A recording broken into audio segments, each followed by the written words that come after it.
என் பேர் கணேசன். நாங்கள் இங்கே பிள்ளைநோப்பில் இருக்கிறோம். ரொம்ப அதிகமாக வெயில் போந்த இந்த வாட்டி ஐயோ நண்டு வர முடியல. ரொம்ப கஷ்டமாகுது. என்ன பண்ணுறது? நண்டு பஸ் ஸ்டாண்ட்லேருந்து வரோம். வெயில் ரொம்ப அதிகமாகுது. புழுங்குது பயங்கரமாக. வெயில் அதிகம் இந்த மாதத்தில். நான் பாதுகாத்து நம்ம என்ன பண்ணுறது? இளநீர் காயில் ஏதாவது ஜூஸுக்கு சாப்பிட்டோம். நெகிழ் இருக்கணும் தெரிஞ்ச வரைக்கும். மரத்தடி ஓரமாகவோ இல்லை எங்கன்னா அதிகமாக லேடிஸுங்களாம் வெளியே வர முடியாது. பெரியவங்க அம்மாலாம் வர முடியாது வெளியே. வீட்டிலே தான் இருப்பாங்க. வெயில் ரொம்ப தாங்க அதிகமாக இருக்குது. எதுவும் பண்ண முடியல. இன்னும் ஒரு 2 மாதத்துக்கு என்ன பண்ணுறதுன்னு தெரில.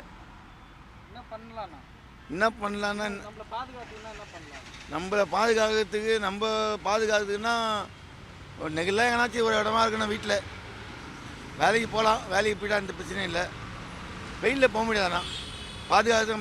பாதுகாப்புனா நெகிழில் இருக்கலாம். ஒரு மோரு கீரை அது இது ஒரு எண்ணெய் சாப்பிட்டு வீட்டில் கூலிங்கான புல் சாப்பிட்டுன்னு இருக்கலாம்.